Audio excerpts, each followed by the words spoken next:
You too. Welcome back to the channel. I really appreciate the support. I'm gonna say this every time. Every time I get back on here, I see comments, people getting into my lives when I do my live streams, and my subscribers are going up. So I really appreciate it. But today I want to talk about what happens when your deals blow up. Because every deal that you get under contract, it doesn't matter if the seller agrees, uh, your end buyer agrees, you get everything signed. Sometimes there's title issues. And title issues, yes, a lot of them you can solve them. They may take a little time, but what happens when it's just like you're stuck? That happened to me, but 2 years ago. It was a good deal out here in Houston in Acres Home area, so 77088. Got the property under contract for 300,000, was selling it for 320, right? Uh, get title open, we figure out that this dude is in probate court with two his nieces, and it's a crazy ass story. This dude was in prison, was supposed to have a life sentence in prison. There was some technicality. He ended up getting released. Um, his sister passes away. I guess they were in some type of agreement that he was going to own the property outright, but she passed away, so it ended up going into her estate. She has two kids. Both were armed in the armed forces. This guy goes to court. He files, files for ownership. And like he didn't tell me none of this stuff. I'm literally figuring this out. Uh, reading through the title commitment and all that. So like I'm just like, okay, what do we do? Right. And on the title commitment, not only that, and I'm gonna show y'all all these documents. I like to show you the stuff so you can see it. I don't want to just sit here in front of a camera and tell stories. Like, I'm not that handsome, right? So I just want to show you all like this is the stuff, like this is the back and forth. Like it's not going to be seller agrees, send them a contract, they sign it, buyer agrees, send them a contract, they sign it. It doesn't really always happen like that, right? So let me just go ahead and show you what I'm talking about. So I'm gonna show you the title commitment. I'm gonna show you the memos. So like he's had this property, he's tried to sell this property numerous times with other wholesalers, right? And it just wasn't able to get done. So like they just filed a memo um with the Harris County court system to show like the seller couldn't perform and was basically like hard to work with. Okay. And even I'm gonna show you all this stuff. This is crazy. And mind you, I still lost out on 20 grand. So I'm gonna do first. Let me go ahead and go get the assignment contract because I'm gonna just show you the executed. I'm gonna show you the executed original contract between me and who I thought the seller was, and then I'll show you the assignment contract. Right. So like I said, I'm gonna always show you the documents. I think a lot of people hop on here and they talk about this wholesale and they talk about this real estate, but they're not really active. Like they're going to tell you all the good stuff of how, they closed this, they made this amount of money. Like there's hiccups too. And like I've mentioned before, this is a job, y'all. Like this isn't like passive income, right? This isn't no, this is like you're trading whatever your job is now, your W-2, and you say you stop that and you do this. You're trading one job for another job. This may be a little bit more lucrative in terms of like the upside than maybe what you're doing now, but it's essentially still a job. Here's the contract. Okay. This is the original contract. Here's the address, under contract price, see signatures, it's signed and all that, right? So this is this is the unimproved. So if you're doing deals in Texas, use a Trek form. Here's an unimproved property contract. This is what you use for land. You use the family 1-4 for if you're trying to wholesale a house, but it's free check form. So boom, here's the contract. Then here we go. This is the assignment of contract. And I always like you want to make sure you name your files correctly. So you see how this is like executed assignment contract, address. Executed means it's signed by both parties, right? So here's the signatures. Um, You see, I had it under contract for 300. They were buying it for 320. They were going to put $3,000 earnest money down because that's 1% of the original contract price. So here we go right here. Now, after that, so now we come to the nitty gritty. Title was open. They deposited the earnest money, all that. We get this back. Like I told you guys, you need to understand. Um, how to read these documents. Reading a title commitment is very important. You have to know, like, there's no way around it. You have to know how to read this. And I have a video explaining and talking about what Schedule A, B, and C means. But most importantly, you're going to go down to see you have Schedule A.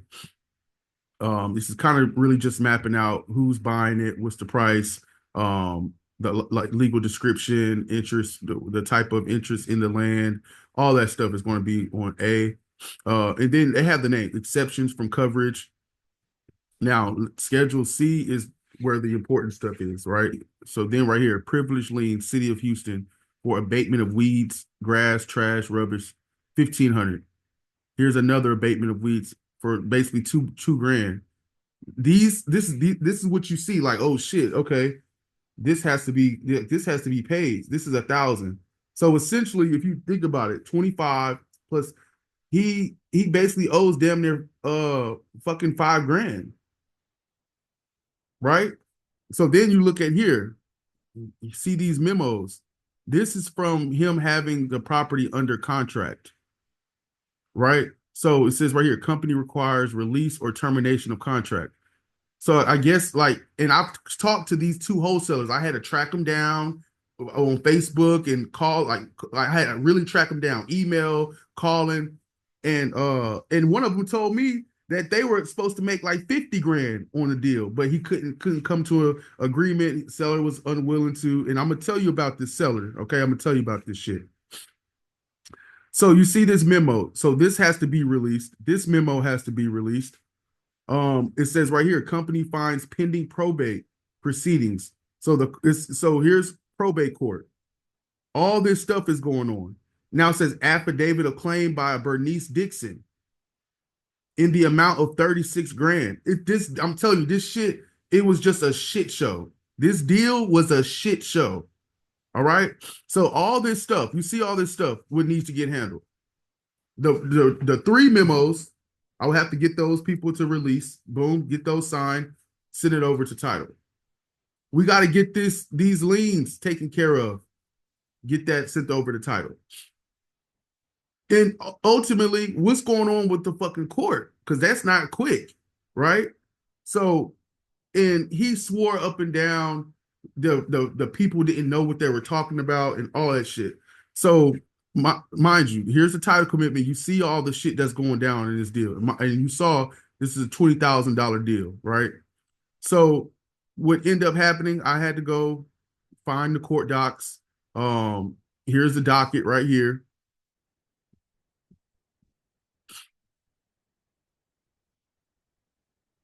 So here we go. So here's the docket right here. I'm sitting here looking. This is the first time I've ever had to do something like this. So I learned a lot. But so you see here, she's the one deceased, Lieutenant Commander, and then Demetrius Everett Baldwin. So like this is what I'm dealing with, y'all. This is what I'm trying to find. Okay, look, I'm looking at the attorney. So I'm like, all right, let me contact the attorneys. And let me show you, this is exactly what I did.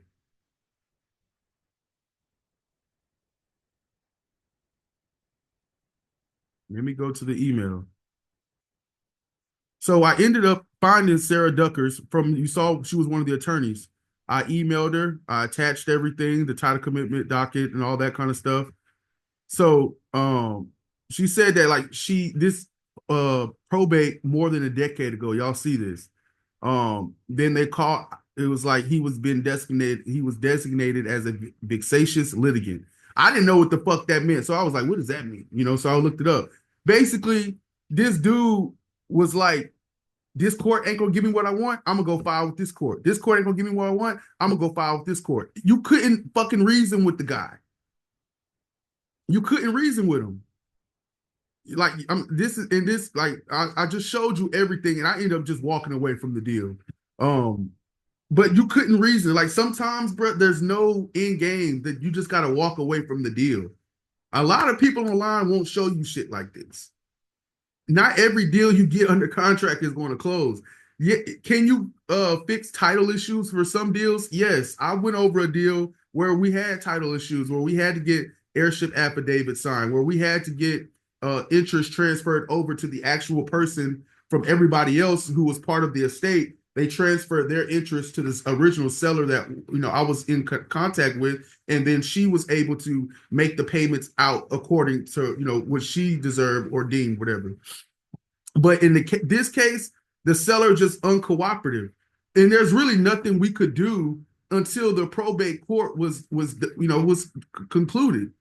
And the thing is, if the probate court concluded, and what happens if they say he's not the owner? The contract would be useless because you don't have the right to sell it. And he just didn't get it. He didn't get it. And like I said, I've never had to do anything like this before. So this was a learning curve, a learning experience, a learning moment for me.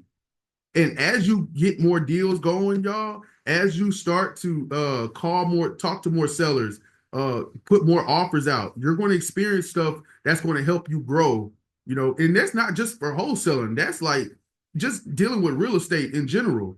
At that point, I mean, it's something for you to learn. But this deal cost me 20 grand. Like it legit cost me $20,000. And I mean, I'm at a point where it's like, well, shit, I want to follow up with them because, like you saw, it was in 2023. Was probate court ever figured out, and see if they're willing to sell the land? Because I think it was like damn near 2 acres or something like that. I want to say, but and that literally was from me, like that was from a cold call.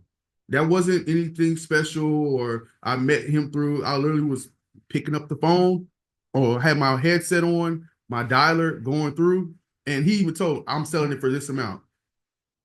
And I'm like, oh, okay. Like I really undercut myself. I could have sold that property for like 360. I was still fairly new, so I was just, kind of still not really as confident, but I really left money on the table. I could have got, a higher assignment fee, but it didn't close anyway, so it don't really fucking matter. But this is the stuff that you have to go through, that you're going to go through. As long as you keep doing this business and you're adamant about it, you're going to run into some problems that can't be solved. And you got to learn to move on. You got to learn to pivot. All right, next deal. Hey, and you got to be transparent with your end buyer. Hey, look, this is what's going on. Point A, point B, point C. Here's, you can sign the release of earnest, because the reason you can get your earnest money back in this case is on the contract, seller has to deliver clear title. If the seller can't deliver clear title, you have the right to terminate and get your earnest money back. So that's something that, unless you're doing deals or you're dealing with title, you won't know that. But yeah, it's simple. You just literally send the release of earnest money, let your end buyer sign it, you sign it and send it over to title, and they'll either write a check or wire, depending on what the request was from your end buyer. But as long as you up front with the end buyer, hey, this was going on, you tell the seller, hey, we're going to go ahead and move. If this court issue gets cleared up and all that stuff gets cleared up, I'm interested in the property, please call me. But it's at this time right now, like the deal's not moving, so we're going to have to move on. Simple as that. So I mean, with that being said, that's pretty much all I had. I just want to kind of show you some fails, not just closed deals. I don't want to make this industry, seem like up all the time. I don't want people to quit their job to do this, because if you're relying on deals to close, to eat per month, to keep the lights on and shit like that, some deals get pushed. Sometimes they don't close. I'd rather you have the foundation. Like when you work in a sales job, like you have the base salary and then you have your uncapped commissions. When they say, look at it like as your W-2 job being your base salary, and then your wholesaling gig, your land wholesaling gig, that's your uncapped commissions. So you got your base salary that's keeping the lights on, and then you're making, your $5,000 assignment fee, your 10, your 15, your 20,000, $50,000 assignment fee. Now that's that supplemental stuff. Now you're able to improve your life. And as you get more consistent doing it, then you can kind of make that decision whether you're going to go from full-time to part-time, or you have enough money saved to where you can cover an extensive amount of time, with living expenses with your assignment fees that you saved up. So just come into the game practical.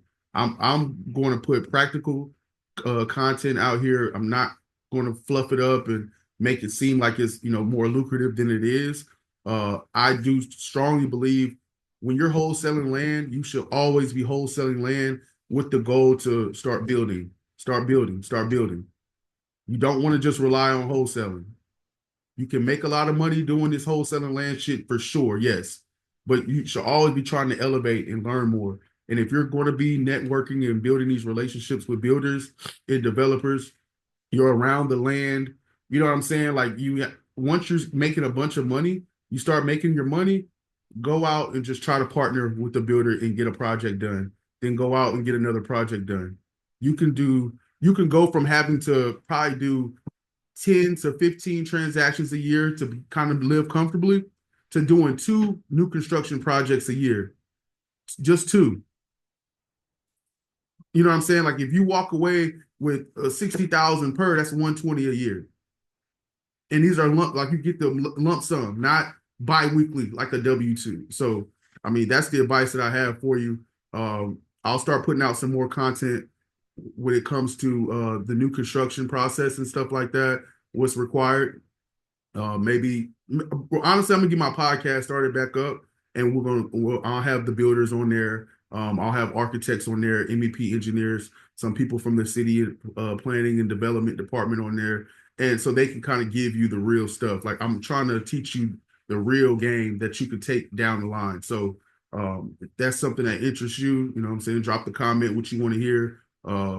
What type who do I need to have on the podcast? But if you found this video helpful, useful at all, do me a favor. Please hit that like button, subscribe to the channel, tell a friend about the channel. I'm trying to put out content, trying to build a community for y'all. I know y'all see me. I got this big ass jacket. It's cold as shit out here in Houston right now. I don't know what's going on. I know it's snowing out in Dallas, so we might be getting that probably tomorrow. But yeah, I mean, that's pretty much all I have for you today. And remember, this is what we always trying to do. Let's go close some deals.